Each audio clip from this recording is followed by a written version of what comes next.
नमस्कार एवरीवन, जय हिंद। एक काफ़ी गुड न्यूज़ है आप सभी एस्पिरेंट्स के लिए जो भी एक गवर्नमेंट सर्विस के लिए तैयारी कर रहा है। तो मेनली तो इस चैनल में मैं एयरफोर्स की ही बात करता हूं, बट इसके अलावा भी एसएससी जीडी की बात कर चुका हूं। और आज जिसके बारे में बात करेंगे वो है आरपीएफ। ठीक है, आज हम जिसके बारे में बात करेंगे वो है आरपीएफ। तो आरपीएफ की वैकेंसी निकल चुकी है, आरपीएफ की वैकेंसी निकल चुकी है इंडियन रेलवेज़ में।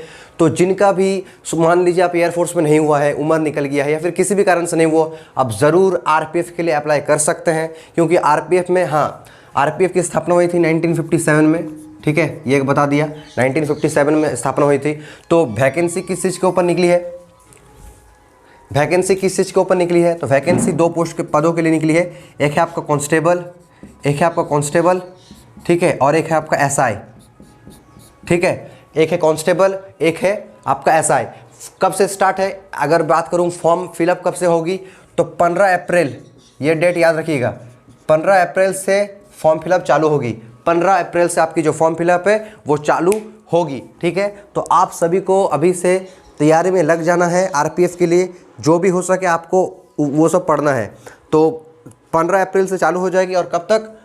14 मई तक, 14 मई तक। ठीक है, 15 अप्रैल से लेकर 15 दिख रहा है ना, हाँ, 15 अप्रैल से लेकर 14 मई के बीच में, इस बीच में आपका जो फॉर्म फिलअप है वो चालू होगी। 500 रुपये फीस है नॉर्मली। तो आप बीच में भर देना, यानी 25 अप्रैल के आसपास भर देना, 25 से 10 मई के बीच तक आप भर देना। क्योंकि लास्ट में क्या है, साइट जाम हो जाता है, दिक्कत होता है। ठीक है, तो आपको ये सब करना है। तो वैकेंसी की अगर मैं बात करूँ तो कुल टोटल पद है आपका 4660। उसमें से जो एसआई के लिए है वो है 452 वैकेंसी है। और जो हमारे कांस्टेबल के लिए है वो है 4208। ठीक है, 4208 पदों के लिए वैकेंसी निकली है कांस्टेबल के लिए। और एसआई के लिए 4052, 452। कब से चालू होगी? 15 अप्रैल से। कब तक होगी? 14 मई तक। ठीक है, अब अगर मैं क्वालिफिकेशन की बात करूं, तो कांस्टेबल के लिए आपको 10th पास मांगता है। ठीक है, और एसआई के लिए आपको ग्रेजुएशन होना चाहिए। आपका जो ग्रेजुएशन है ये आपका होना चाहिए।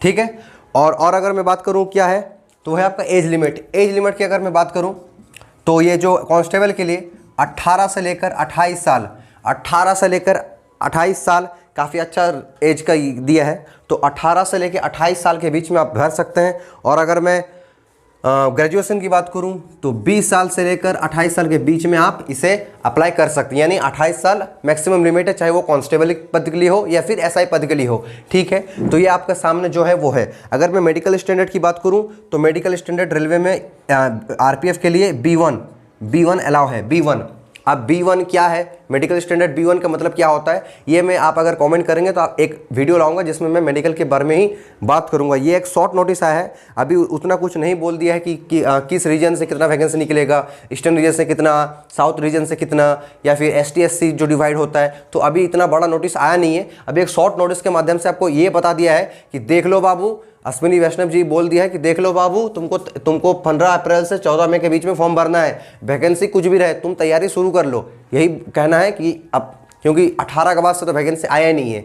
मर मुर के वोट से पहले 2024 में वैकेंसी दिया है, तो भाई फ़ायदा उठा लो, वरना वोट अगर निकल गया एक बार तो कोई गारंटी नहीं है। मानता हूँ कैलेंडर दिया है रेलवे कि हाँ ठीक है हम लोग हर साल कराएंगे, पर होगा कि नहीं होगा कोई फिक्स थोड़ी है। इसलिए भाई वैकेंसी जब निकल चुकी है और डेट तो दे ही दिया ना, वैकेंसी किस रीजन से क्या है वो अलग की बात है। वो तो तब जानना पड़ेगा जब हम फॉर्म भरेंगे, तब तक आपको पता चल जाएगा।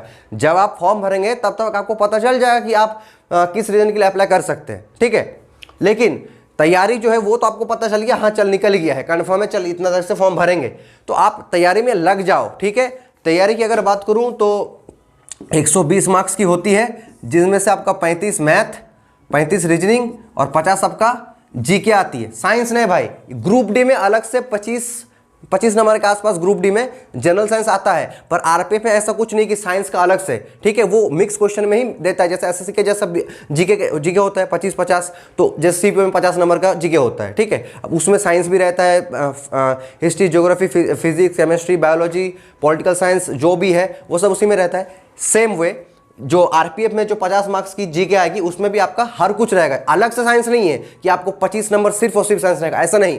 50 में सोचिए 5 आया, 7 आया, 10 आया, ठीक है, लेकिन हर कुछ, इस 50 में आपका हर कुछ है। आपको हिस्ट्री भी पढ़ना पड़ेगा, ज्योग्राफी पढ़ना पड़ेगा, हिस्ट्री में एंशिएंट, मेडिवियल, फिर आपका मॉडर्न, ज्योग्राफी में इंडियन ज्योग्राफी, वर्ल्ड ज्योग्राफी वो भी पढ़ना पड़ेगा, फिर आपका इंडियन इकोनॉमी, इंडियन पॉलिटी, आपको हर चीज़ पढ़ना है। स्टैटिक जीके के सबसे ज़्यादा ध्यान देना है, करंट अफेयर्स पे ध्यान देना है। एग्जाम कब होगा कब नहीं ये तो अभी कुछ बोला नहीं गया है, ठीक है। आप एग्जाम को गोली मारो, एग्जाम कब भी हो, लेकिन आपको तैयारी लग जाना है। मेनली अगर मैं नॉर्मली बात करूँ, अगर टाइम टू टाइम, अगर ठीक ठाक टाइम बोलूँ ना मैं, तो नॉर्मली फॉर्म जब अप्लाई होता है लास्ट डेट खत्म हो जाता है, जैसे 14 में, इसके 3 महीना बाद अगर एग्जाम करा देता है, ये एक गुड टाइम है। अगर सरकार चाहे कि नहीं मैं सही तरीके से कराऊंगा, तो सही तरीके से कराने का जो समय होता है वो है फॉर्म फिलअप होने के 3 महीने बाद। तो उस हिसाब से आप इतना पकड़ लीजिए, मई को हटा दीजिए पूरा, जून, जुलाई, अगस्त, तो सितंबर, अक्टूबर माह के बीच में इसका एग्जाम होना चाहिए। और एक ही बार एग्जाम होता है, एक ही बार आपका एग्जाम हुआ, ऐसा नहीं एनटीपीसी ऐसा नहीं है कि पहला एक एग्जाम हुआ फिर दूसरा एक होगा, ऐसा नहीं है भाई। सिर्फ एक बार एग्जाम होगा, एक बार एग्जाम होने के बाद आपको फिजिकल के लिए तैयार होना है। फिजिकल भी काफ़ी अच्छा है, फिजिकल के बारे में भी एक दूसरा वीडियो लाऊंगा, आप कमेंट करेंगे तो, ठीक है। तो सिर्फ एक बार एग्जाम देना है, उस एक बार में ही आउट ऑफ 120 आप कितना मार्क्स करते हैं, यही आपका मेरिट डिसाइड करेगा, ठीक है। इसलिए जितना मार्क्स उठाना पड़ता है, इसी में उठाना पड़ता है, सिर्फ एक बार एग्जाम। बस उस एग्जाम में अगर आप फोड़ देंगे तो बस उसके बाद जो है धीरे धीरे फिजिकल, मेडिकल ये होते रहेगा। तो बस आज का वीडियो इतना ही, मिलते हैं नेक्स्ट वीडियो में, तब तक के लिए जय हिंद, good bye and take care.